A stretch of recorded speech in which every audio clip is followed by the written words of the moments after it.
신명기 23장 19절에서 25절까지 말씀입니다. 제목 읽어볼까요? 자, 시작. 정결한 공동체 일곱 번째, 약자 배려. 네, 계속해서 신명기 말씀을 듣고 있고요. 가나안 땅을 바라보며 모세가 고별 설교하는 가운데 말씀을 살아내야 된다. 구원받은 자는 그 땅에 선물로 받아서 들어가게 되면 마음대로 사는 것이 아니라 이 율법대로 살아야 한다. 그래야 복을 받는 것이다. 그래서 여러 가지 절기, 직책들, 제도를 통해 하나님이 임재하는 사회가 어떤 사회인지를 보여줘야 된다. 가정에서부터 또 여러 관계에서, 그리고 이런 하나님과의 신부, 그리고 남편 되신 하나님, 이런 정결한 공동체 모습을 보여줘야 된다라는 것을 지난 시간 살펴봤고요. 그리고 바로 지난 시간에는 이 청결하라라는 제목으로 더러움을 씻어내는 것에 대해서 하나님께서 아주 예민하시다는 것을 생각하고 그냥 뭐 이 정도면 됐지 뭐 그냥 뻔뻔하게 나가는 것이 아니라 항상 예민하게 우리가 살아낼 그런 노력을 해야 될 뿐만 아니라 항상 기억해야 될 것은 결국 우리를 씻어주신 분은 예수 그리스도의 보혈밖에 없다라는 것을 기억해야 한다는 것이죠. 자, 오늘은 이제 약자를 배려하는 것에 대해서 한번 살펴볼 건데요. 요즘 세상이 이 손익을 많이 따지죠. 손해와 이익, 손익 계산이라고 합니다. 저기 보시면 사과를 만약 1,000개를 팔아서 100만 원을 벌었다. 근데 사과를 또 일단 들여오는 게 필요하겠죠. 사과를 들여오는 거.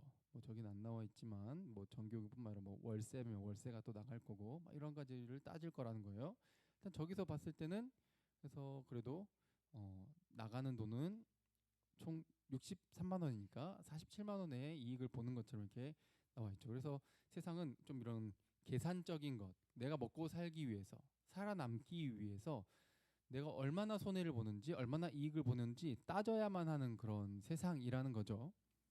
이게 바로 어쩔 수 없는 우리 인간의 한계성이고 이 땅을 살아가는 우리의 현대 체제 속에서의 어쩔 수 없음, 나약함이라고 볼 수 있습니다.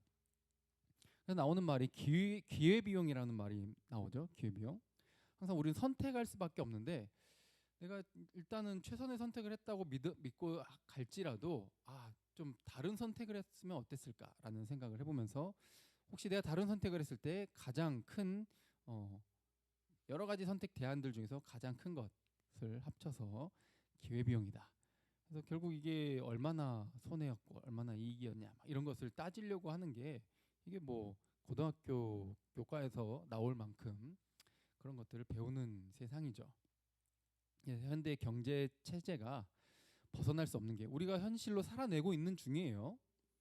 요즘 인플레이션 뭐 여러 가지 섞였다 그래서 디플레이션, 인플레이션 섞여서 뭐 스태그플레이션 막 하는데 이게 이자, 금리 이것과 뗄래야 뗄 수 없다는 거예요.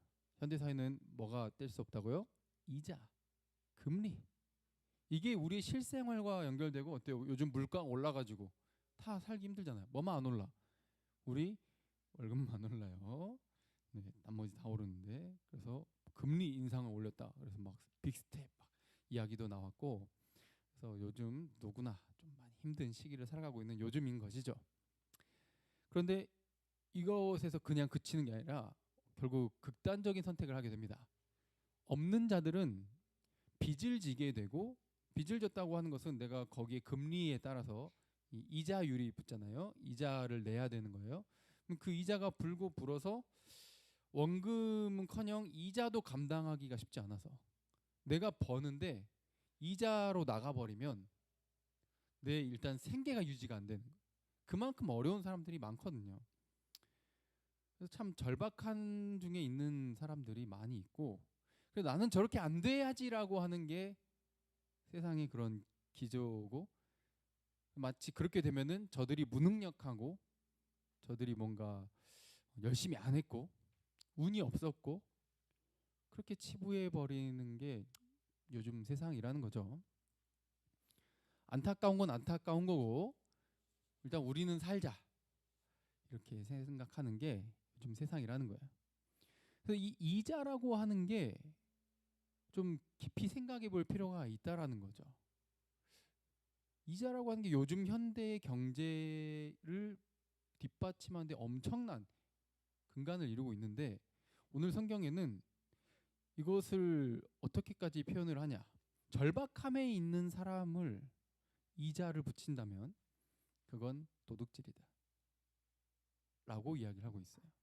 그러니까 성경에서 말하고 있는 이 하나님 나라의 원리는 우리가 살고 있는 이 세상도 그리고 당시 고대의 근동 사회에서도 엄청나게 많은 이자를 붙이는 게 굉장히 일반적인 사회였거든요. 그런데 거기에 센세이션을 불어넣는 거예요. 이자 받지 마. 아니 이자를 안 받으면 어쩌라는 거야. 이자가 있어야 이 경제가 굴러갈 거 아닙니까? 이렇게 생각을 하기 쉬운데 하나님께서는 절박함에 있는 사람들을 먼저 생각하는 그 우선권을 부여하는 것을 말씀하고 있다는 거예요. 자, 절박함이 결국 빚을 지게 만들고 일단 살아야 되니까 내가 뭐 지금 능력이 안 돼서 돈이 없는데 뭐 빌려야 될 거 아니에요? 근데 제1금융에서는 대출 나오기가 쉽지가 않아요. 그래서 사채라도 이제 갖다가 쓰게 되면 이제 이 이자를 원금을 감당할 수 없게 되는 겁니다. 그리고 이게 사채가 죽을 사자가 아닌가 생각될 만큼 이 절박한 사람들은 결국 절대 이 이자가 붙으면 이자라는 것 때문에 이 사람들이 어떻게 돼요? 다시 일어설 기회가 사라져요. 가난한 자는 더 가난해진다는 거죠. 좀 그들이 살 수 있게끔 이렇게 도와주고 하는 것이 아니라 누군가 절박하잖아요. 사채업자들은 뭐라 생각해? 이건 기회지. 돈 벌 기회지. 그러겠어. 누가 사채를 갖다 쓰겠어요? 여러분 생각해보세요. 누가 사채를 갖다 써요? 절박한 사람들이 사채를 갖다 써요. 뭐 사채업자들 뭐 다 나가 죽어라 막 이런 뜻은 아니고 다 이제 예수 그리스도 안에서 은혜가 필요한 사람들이지만 이러한 절박함을 내 기회로 삼는 것을 도둑질이라고 여기고 있고 성경에서는 매우 매우 좋지 않게 보고 있다는 것이죠. 우리 그 코로나 한창 겪을 때 마스크 갑자기 딱 떨어져가지고 어떻게 해요? 마스크가 좀 돌아야 되는데 이건 기회다. 그래서 어떻게 해요? 마스크 막 사재겨가지고 쟁여놓고 안 풀어요. 막 마스크 값이 올라갈 거 아니에요? 절박하니까 필요하니까 그때 막 최고치 올라갔을 때 막 이 한 봉투에 한 묶음에 막 엄청난 양으로 엄청난 가격을 매겨가지고 팔았다는 거죠. 아니 지금 질병에 걸리고 사람들이 지금 죽어나가고 있는데 내 돈 벌 기회로 여긴다? 근데 이게 왜 이렇게 생각을 할까요? 사회가 세상이 손익만 따지니까. 내가 그래서 여기에 가서 이걸 하면 그만큼 나에게 돌아와야 되거나 나에게 이익이 되지 않으면 하지 않는 것. 이게 세상의 원리예요. 근데 성경은 뭐라고 말하는 거예요? 이미 내가 받은 것이 너무 크기 때문에 내가 받은 구원이 내가 받은 은혜가 가장 크고 무엇으로도 바꿀 수 없기 때문에 나는 얼마를 나눠줘도 상관없다라고 하는 게 성경의 원리라는 거예요. 하나님 나라와 세상의 나라의 원리가 이렇게 아예 다릅니다. 손익을 따지지 않아요. 손익을 따졌다면 하나님께서 이 땅에 인간이 되셔서 내려오시지 않으셨겠죠. 하나님 입장에서는 전혀 이익이 아니니까 손해만 받는 거니까. 그래서 오늘 본문에 이자를 아예 붙이지 말아라. 지금도 옛날도 이해할 수 없는 그런 명령을 하는 거예요. 자, 19절 읽어볼게요. 자, 시작. 네가 형제에게 구워주거든 이자를 받지 말지니 곧 돈의 이자, 식물의 이자, 이자를 낼 만한 모든 것의 이자를 받지 말 것이라. 아멘. 제 8계명과 연관되어 있다 할 수 있습니다. 도둑질하지 말라. 근데 지금 절박한 사람이 지금 빌려달라고 했을 텐데 있는 사람이 빌려달라 했겠어?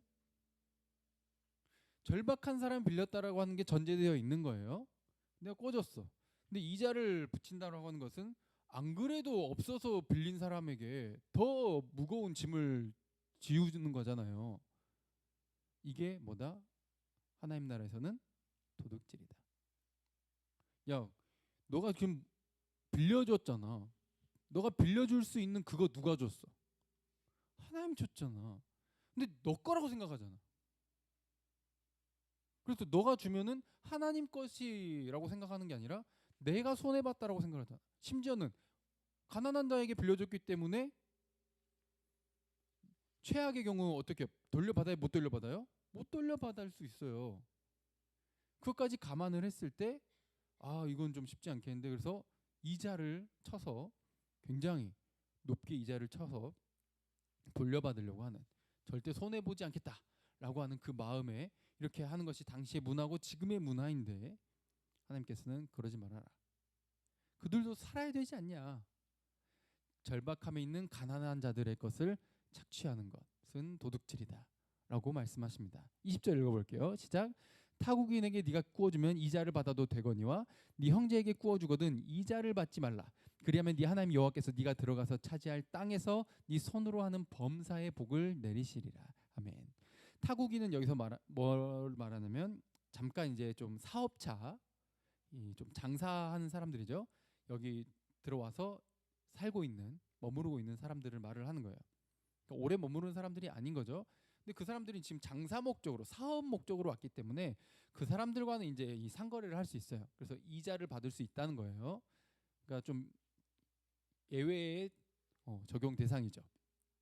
그런데 형제에게는, 너희 그 동포에게는, 같은 이스라엘 백성들, 하나님 나라의 그 입회 자격이 되어서 들어온 그들에게는 절대로 이자를 받지 말라. 그러면 어떻게 된다? 네 하나님 여호와께서 네가 들어가서 차지할 그 땅에서 복이 있다는 거예요. 아니 돈이 안 생기는데 이자를 받아야 돈이 생길 거 아닙니까? 근데 뭐가 복이요? 이게 뭐가 복이야? 이렇게 말할 수 있는데, 하나님께서 말씀하시는 복은 모두가 하나님의 은혜를 누리는 것. 할렐루야. 이걸 말하고 있는 거예요. 너희 중에 가난한 자가 없으리라. 그것은 하나님이 그렇게 하시겠다는 것도 되지만, 하나님이 그렇게 하시기를 원하신다는 것이고, 누구를 통해 하신다? 너희들을 통해서 일하시기를 원하신다. 에덴 동산을 다스릴 때도 본인이 하시는 게 가장 잘하시지만 아담을 굳이 세우셔서 인간에게 맡기셨다는 거예요. 지금 이 땅도, 이 세상도 누구에게 맡기셨어요? 사람에게 맡기신 거예요. 사람을 통해 일하기를 원하신다는 거예요. 하나님의 형상으로 지음받은 인간을 통해, 너희들의 손을 통해 하나님의 나라가 임재되는, 하나님 나라가 실현되는 것을 보기를 원한다는 거죠. 그게 복을 내리신다는 뜻이에요. 그러니 너가 하는 그 모든 일에 바로 그러한 율법의 정신을 따라 가난한 자들, 절박한 자들에게 거저줄 수 있는, 나눠주고 베풀어 줄 수 있는 그런 자비의 나라를 함께 만들어야 된다는 거죠. 이게 복이다, 복. 그러면 그 사람들도 복되고, 너도, 그들도 굶어 죽는 자 없이, 헐벗는 자 없이, 못 입고 못 먹는 사람 없이 다 함께 누리는 이 세상. 그런데 지금은 어때요? 막 이자로, 그래서 막 투자하니, 지금은 저축할 때냐, 지금은 소비할 때냐, 막 따지고 손익 따지고 이러다 보니까 한편에서는 와 아싸 나 이번에 주식으로 돈 벌었고 뭐 했다 막 이렇게 하는데, 한쪽에서는 누가 어떻게 돼요? 빚 때문에 자살해요. 일가족이. 지금 이 세상 시스템이 다 올바르다고 생각하시면 안 됩니다. 그렇다고 제가 공산주의를 뭐 지지한다거나 그런 건 절대 아닙니다.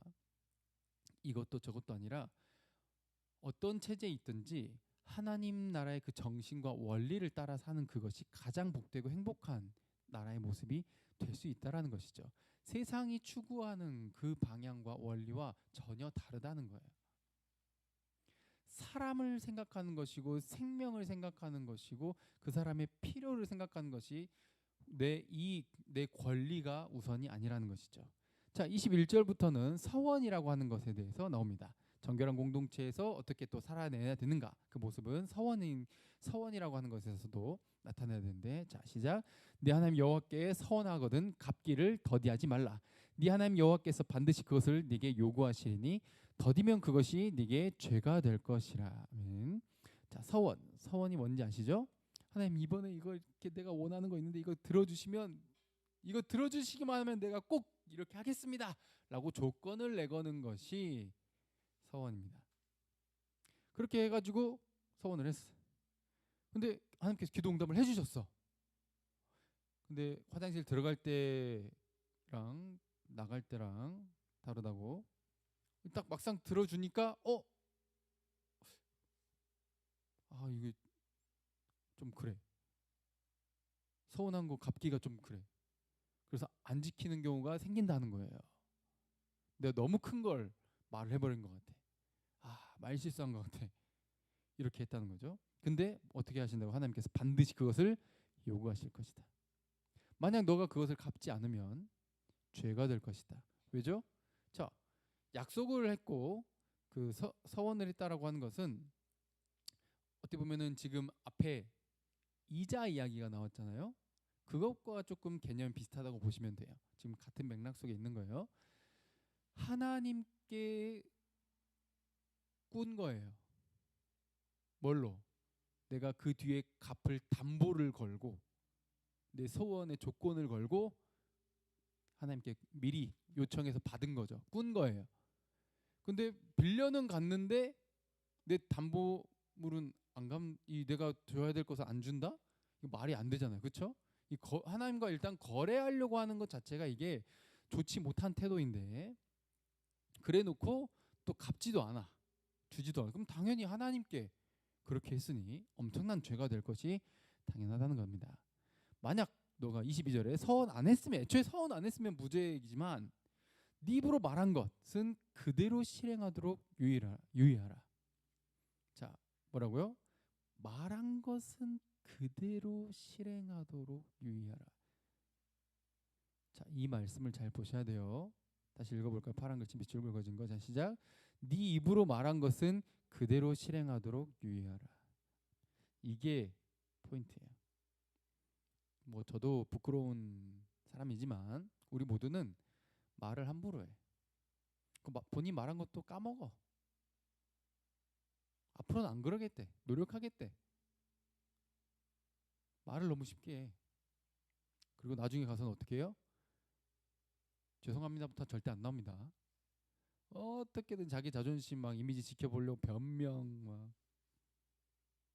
변명에 변명, 거짓말에 거짓말.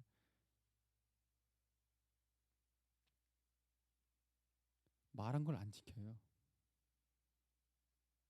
이게 뭐라고요? 하나님께 갚지 않는 거고 사람에게 그 신뢰를 저버리는, 신뢰를 깨뜨리는, 관계를 깨는 것이라는 거죠. 이러한 모습은 신뢰관계가 기초가 되어야 할 이 하나님 나라의 원리에서 근간을 흔드는 거라는 거예요.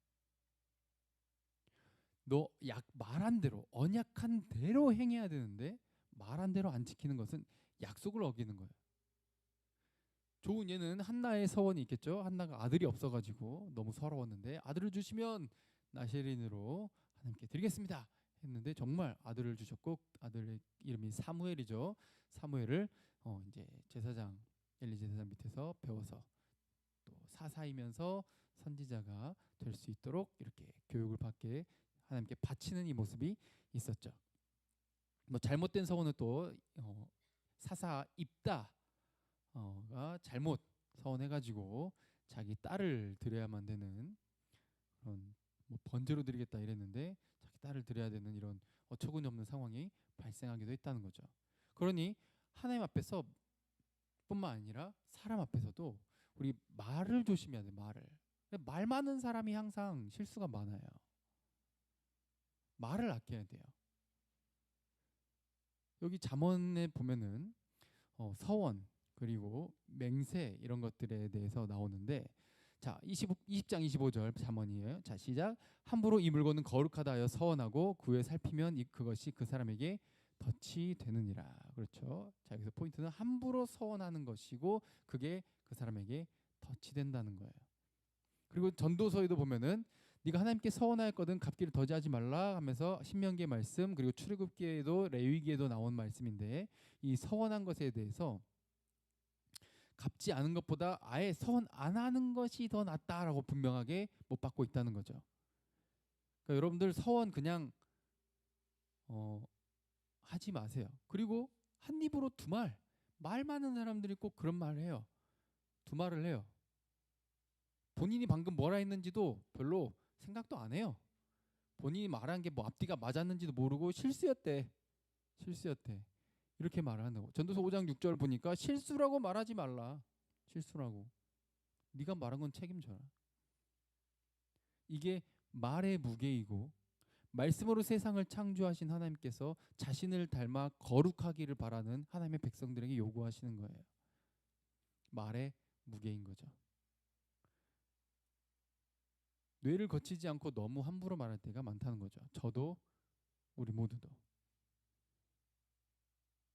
이것은 신뢰를 깨트리는 것이고 하나님의 것을 도둑질하는 것과 마찬가지다. 계속 이 8계명과 관련이 돼서 나가고 있는 거죠. 그래서 이 약속에 대해서, 그러니까 내가 맹세할게, 내가 진짜 그거 보증할게, 이렇게 그냥 막 함부로 말하지 말고 신뢰관계가 기반이 돼야 된다고요. 신뢰관계가 안 돼 있으니까 어떻게 돼요? 담보 찾고 이자 갖다 붙이고 맹세하고 이러는 거잖아요. 못 믿겠으니까. 근데 믿으면 어떻게 돼? 저 사람은 정말 믿는 사람이야. 예수님이 우리에게 뭐라고 말씀하셨으면은 믿을 수 있어요, 없어요? 믿을 수 있잖아요. 할렐루야.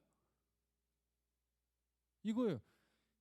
내가 이랬습니다. 그럼 정말 그런 거고, 제가 안 했습니다. 그럼 정말 안 한 거예요. 이런 사회가 되어야, 이런 신뢰 사회가 되어야 이게 하나님 나라고 복된 나라이지. 저게 진짜일까? 이거 벌써 지옥이에요. 제가 도무지 신뢰가 안 돼. 방금 지금 제가 말하고 있는데 믿을 수가 없어. 나중에 또 말 바꿀 거니까. 나중에 또 방금 말한 거 본인이 기억도 못하고 안 지킬 거니까.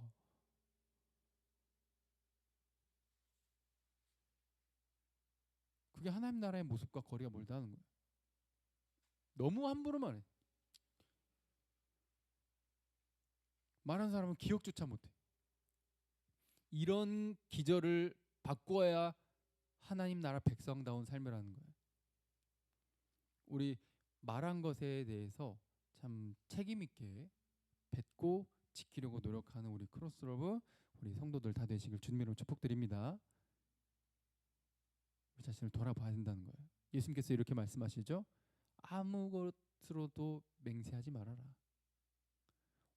맞으면 맞다, 아니면 아니다. 전라도 사투리로도 기면 기다, 아니면 아니다. 이렇게 하라는 거예요. 그렇구나 하고 믿고 넘어가면 되지. 신뢰가 깨져 있을 때 그 사회가 다른 것들을 찾게 되고, 그것은 지금처럼 경제 체제나 이런 것들이 발생을 하게 되고, 서로 편차가 발생하게 되고, 강자와 약자가 발생하게 되고, 부자와 가난한 자가 발생하면서 그 차이가 심해지면서 절박함에 있는 자들이 더 일어설 수 없는 일들까지도 일어나게 된다는 거죠.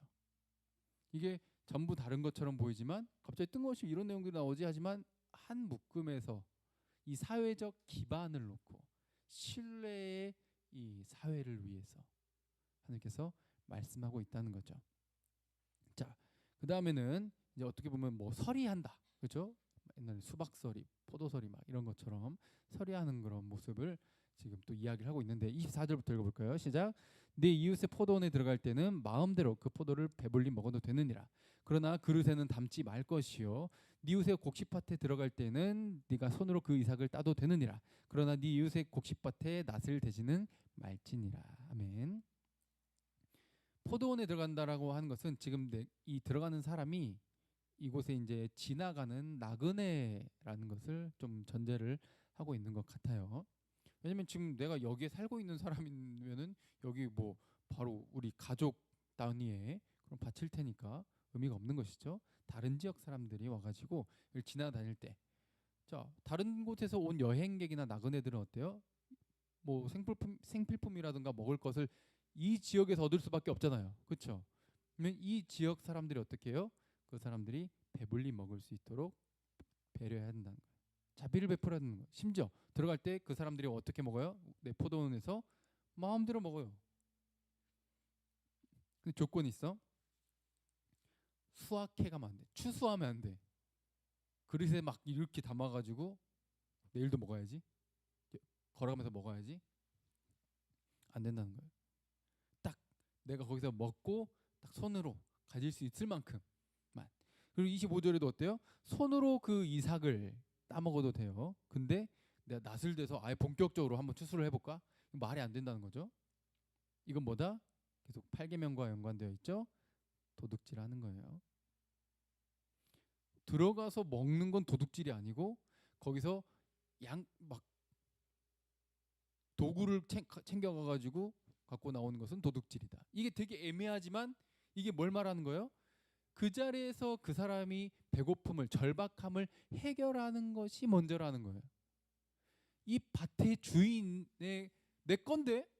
라는 그런 권리 주장보다 뭐가 먼저다? 그 사람이 먹고 사는 그 필요가 먼저다. 이게 하나님 나라의 원리예요. 그러니까 하나님께서는 얼마나 자비로우신 분이신지 모두가 굶지 않기를 원하시고 모두가 헐벗지 않기를 원하시는 하나님의 나라의 원리를 그 마음을 알아볼 수 있는 것이죠. 또 이걸 갖고 막 공산주의네 이렇게 말씀하시는 분은 정말 무식한 사람입니다. 그게 아니에요. 자본주의도 어때요? 부자가 되면은 가난한 사람을 불쌍히 여겨가지고 그렇게 나눠줄 줄 알았어. 근데 안 나눠줘요. 인간의 힘으로 그게 안 돼요. 가진 자는 더 가지려고 하는 거예요. 그러니까 이 양극단이 빈부격차가 극단적으로 나눠지게 되는 거죠. 그래서 우리에게 필요한 건 뭐죠? 여러 가지 체제가 중요한 것이 아니라 하나님 나라의 원리, 하나님이 나에게 베풀어 주신 그 사랑에 감격된 것, 그게 기반이 될 때, 십자가의 사랑이 기반이 될 때 우리가 그러한 것을 할 수 있다는 거죠. 뭐 남을 불쌍히 여기는 마음이 저절로 생길 것 같습니까? 절대 그렇지 않다는 거예요. 교육받는다고 되는 것이 아니라 하나님의 나라의 그 원리, 하나님과의 관계가 바로 서야 그게 가능하다는 것이죠. 그러니 막 하나님 말씀을 막 그래 마음대로 먹어도 된대. 그래가지고 막 오해해가지고 막 도둑질하면 안 되는 것이고 또 내 거니까 안 준다. 이것도 안 된다는 것이에요. 서로의 양극단을 피하라는 것이죠. 예수님께서도 이것의 원리를 알고 계셨기 때문에 심지어 안식일에 어떻게 하셨어요? 마태복음 12장에 보면은 1절부터 8절에 나오는 내용인데 가서 제자들과 가다가 안식일에 배고프니까 밀밭에 가가지고 이렇게 까서 손으로 깠다라는 게 굉장히 강조되어 있거든요. 손으로. 왜냐하면 손으로 먹으라 했으니까 율법에 까서 먹었어요. 그러니까 유대 그 바리새인들이랑 어떻게 해요? 공격하잖아요. 안식일에 하지 못할 일을 한다라고 하는데 예수님께서 뭐라 말씀하시는 거예요? 안식일이고 뭐고 뭐 하나님께서 지금 가장 중요하게 여기는 것이 뭐다? 이 사람의 배고픔을 해결하는 것, 그 사람의 절박함, 그 사람의 정말 지금 현재 가장 필요한 그것을 채워주는 것에 하나님의 관심이 1번이란 걸 보여주시는 거예요. 할렐루야. 우리 믿는 자들이 그것을 살아내야 된다는 것이죠. 7절 읽어볼까요? 마태복음 12장 7절 시작. 나는 자비를 원하고 제사를 원하지 아니하노라 하신 뜻을 너희가 알았더라면 무죄한 자를 정죄하지 아니하였으리라. 아멘. 예수님과 제자들은 죄가 있다 없다? 없다라는 거예요. 심지어 지금 그것을 함께 하신 예수님은 안식일의 주인이시니까. 그러니 기억해야 돼요. 이스라엘 백성들은 예전에 손님이었고 나그네였고 또 고아였고 과부였고 가난한 자였어요. 어디에서? 이집트에서. 그런데 하나님께서 이집트에서 이스라엘을 건져 주셔서 불쌍히 여겨 주셔서 그냥 자녀 삼아 주셨고 아버지가 되어 주셨고 남편이 되어 주신 거예요. 고아의 아버지가 되어 주셨고 과부의 남편이 되어 주신 것이죠. 그래서 이스라엘 백성들이 먹고 살 수 있게 땅도 주시고 날씨도 주시고 입을 것도 주시고 다 나머지 다 주 하나님도 함께 동행하시겠다는 이 말에 약속을 주셨다는 거예요. 아브라함에게 하신 약속과 아브라함에게 하신 그 복을 이스라엘 백성들에게 그대로 지키셨습니다. 아멘. 우리 방금 아까 찬양했죠? 하나님 약속을 잊어버리지 않으셨어요. 하나님 자신이 하신 말씀 반드시 지키셔요. 그런데 우리는 이스라엘 백성들도 어때요? 한 입으로 두 말하고 배고프다 그래가지고 만나 주니까 물 없다고 불평하고 물 주니까 뭐 고기 먹고 싶다고 불평하고 고기 줬더니 또 막 다른 걸로 불평하고 막 끝도 없어요. 서운한 거 지키지도 않고. 그런데도 불구하고 어때요? 이스라엘 백성들은 가나안 땅에 들어가고 그 땅을 차지하고 복을 누립니다. 아, 이게 이해할 수 없는 거죠. 다 갖다 내치고 죽여도 시원찮을 판에 그들을 그 땅으로 들여주셔서 아버지가 되어주시고 남편이 되어주셨다는 거죠. 그러니 그 사랑을 안다면 어떻게 다른 사람 앞에서 내가 손해와 이익을 따질 수 있냐 이 말이에요. 내가 어떻게 하나님 앞에서 손해와 이익을 따질 수 있냐 이 말이에요. 내가 이렇게 했을 때 내 공부할 시간이 없고 내가 그래서 그만큼 손해 보는 것 같고, 그렇죠? 돈보단 시간이니까요. 여러 가지 내 시간 들이는 것, 내 정성 들이는 것, 내 돈 들이는 것 계산해요. 이게 하나님 나라의 원리와 거리가 아주 많이 있다는 것이죠. 우리가 미래를 준비하고 공부도 해야 하고 막 다 해야 합니다. 하십시오. 그런데 우리가 잊지 말아야 할 것은 하나님 사랑, 이웃 사랑의 원리이고 내가 공부하는 이유와 목적이에요. 그것을 나중으로 미룰 것이 아니라 바로 지금 오늘 당장부터 실천할 수 있는 하나님 사랑, 이웃 사랑을 실천해 나가야 된다는 거죠. 오늘 실천하지 않는데 다음에 내가 갖추면, 돈이 많이 생기면, 시간이 많이 생기면 한다? 이것은 말도 안 되는 겁니다. 지난 시간에 우리가 봤던 것처럼 고자와 이방인을 받아주셨고 창녀를 받아주셨고 고아와 과부를 받아주신, 세상에서는 멸시받는 자들, 무시받는 자들을 받아주신 그 사랑을 안다면, 내가 그런 자였는데, 내가 그런 자였다라는 것부터 인정해야겠지만 내가 그런 자였다가 구원받았다는 것을 깨달았다면 절대로 한 입으로 두말할 수 없는 것이고 내가 말한 것을 지키려고 하는 것이고 주님이 나의 주인이라고 하는 이 말의 무게도, 하나님을 주님이라고 부르는 그 순간의 이 말의 무게도 지켜야 된다는 거예요. 정말 하나님이 주인이 맞아? 지금 제가 여러분들을 정죄하는 것이 아닙니다. 왜냐하면 제가 저를 향해서도 정죄하는 것이기 때문이죠. 여기서 돌이켜서 하나님 나라의 원리대로 살아나가자고, 그리고 그런 우리를 이렇게 받아주셨다라는 것을 잊지 말자는 거예요. 그래야 사랑할 수 있습니다. 가난한 자들을, 자격 없는 자들을 불러 모으셨거든요. 자, 마태복음 5장 3절. 자, 시작. 심령이 가난한 자는 복이 있나니 천국이 그들의 것이며. 아멘. 이익을 많이 얻어서 내가 부자 되려고 하는 이 세상 속에서 성경은 뭐라 말해요? 가난한 자가 복이 있다. 그리고 하나님 나라는 어떤 자들의 나라다? 가난한 자들의 나라다. 그래서 하나님 없으면은 살 수 없기 때문에 하나님만 의지할 수밖에 없는, 누군가는 그러죠. 종교를 멸시하는 사람들은 본인 능력이 안 되니까 종교나 이런 거예요. 신을 붙잡는 거야. 근데 그 사람은 본인이 언제 죽을지도 모릅니다. 우리는 고백해야 되는 거야. 난 미련하고 연약하고 추악하고 이기적이고 부족하다는 것. 그런 나를 받아주셨기 때문에 이 공동체 안에서 가난한 자가 없게 하기 위해서 가난한 자들을 불러 모으시는 거예요.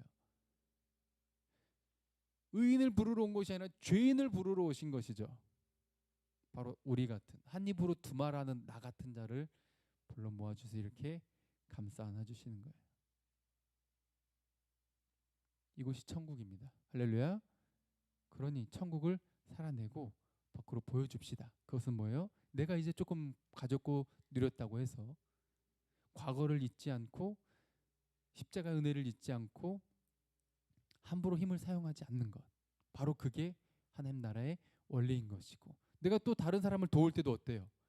막 적선하듯이 막 의시되면서 그 사람이 막 어떻게 부끄럽고 막 인격 모독을 받는 거 별로 신경 안 쓰면서 그냥 일단 내 명예를 높이기 위해서 막 하는 거, 이거 좋지 않다는 거예요. 밸런스를 잘 맞춰야 돼요. 베풀 때도 그 사람을 높여주면서 또 되도록 알리지 않고, 오른손이 아니라 왼손이 모르게 괜히 하신 말씀이 아니죠. 그 인격을 존중하는 이 밸런스를 하나님께서는 동시에 이야기하고 있다는 거예요. 그래서 하나님 나라의 근거는 뭐다? 우리의 모든 것 누가 주셨다? 하나님이 주셨고 앞으로도 채우실 것이다. 그러니 나도 마음껏 누리고 또 마음껏 베풀고 나눌 수 있다는 것이죠. 한번 읽어볼까요? 시작. 아무것도 없는 자 같으나 모든 것을 가진 자로다. 아멘. 하나님이 그렇게 우리를 이미 만드셨습니다. 왜냐하면 하나님을 소유했잖아요. 하나님 한 분만으로 충분하잖아요. 예수 그리스도 한 분만으로 충분하잖아요. 할렐루야. 그러니 우리 마음껏 나눕시다. 마음껏 드립시다. 너무 계산적으로 살지 맙시다. 정없게. 예수님께서 아까 뭐라 하셨죠? 나는 자비를 원하지 제사를 원하지 않는다. 정없다란 게 거기에 자비를 넣고 싶습니다. 자비를 받았다면, 자비를 알았다면 자비를 베푸는 자. 왜냐하면 이미 겉으로 봤을 때는 별거 없는 것처럼 보일지 모르지만, 교회는 별것 없는 자들의 모임이지만, 이렇게 별것 없는 자들의 모임이지만 사실은 예수님을 소유했기 때문에 모든 것을 가진 것이죠. 그러니 내가 갖고 있는 것이 많든 적든 상관없이 함께 더불어가는, 공존하는, 약자를 배려하는 그 사회를 이루어가는 것이 하나님 나라의 원림을 기억하시고 약속을 지키신 하나님께 감사해서 나도 약속을 지키고 말씀대로 살아가겠다는, 주님을 주인으로 모시고 살아가겠다는 우리의 이 말에, 이게 우리의 서원이에요. 다른 것 더 서원하지 마세요. 막 조건 걸지 마세요. 기도할 때 그냥 하겠다 안 하겠다 그냥 솔직하게 하시면 됩니다. 이미 했으니까 주님 말씀대로 살겠다고 그 말씀을 지키는 우리의 모든 삶이 되기를 주님의 이름으로 축복드립니다.